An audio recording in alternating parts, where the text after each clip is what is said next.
नवरा घरी आला की बायकोचं प्रियकर पलंगाखाली लपायचा. नवरा बाहेर गेला की तो दिवसभर तिथे तिच्यासोबत पलंगावर. नमस्कार मित्रांनो, स्वागत आहे तुमचं आमच्या चॅनलमध्ये.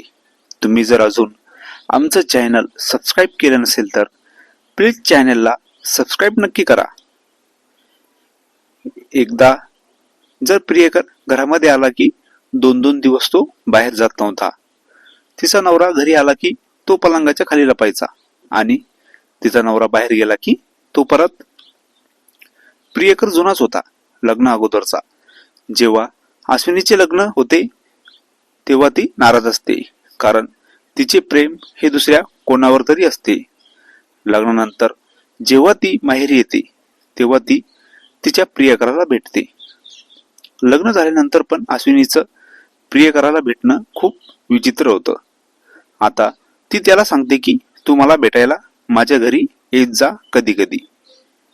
अश्विनीचा नवरा आणि अश्विनी हे दोघे ज्या खोलीमध्ये राहत होते त्या खोलीत अश्विनीचा प्रियकर तिला भेटायला आला.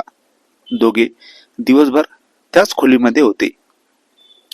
संध्याकाळी जेव्हा अश्विनीचा नवरा घरी येतो तेव्हा अश्विनी तिच्या प्रियकराला पलंगाखाली लपायला सांगते आणि तो लगेच पलंगाखाली जातो आणि रात्रभर तिथेच तो लपलेला असतो.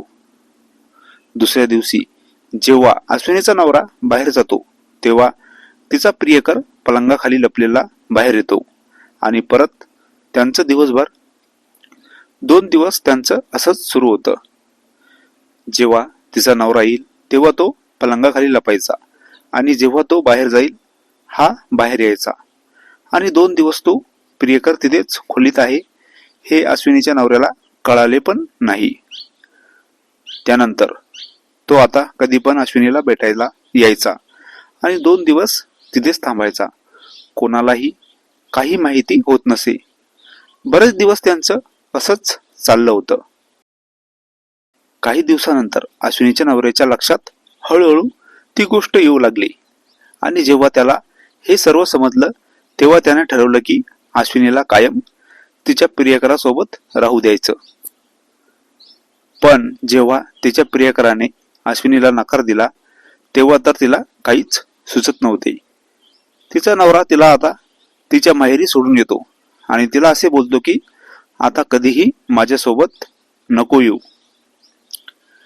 ही कथा पूर्णपणे काल्पनिक असून वास्तविक जीवनाशी काही संबंध नाही. ही कथा फक्त मनोरंजनासाठी आहे. मित्रांनो, कथा आवडल्यास चॅनलला सबस्क्राईब करा. धन्यवाद.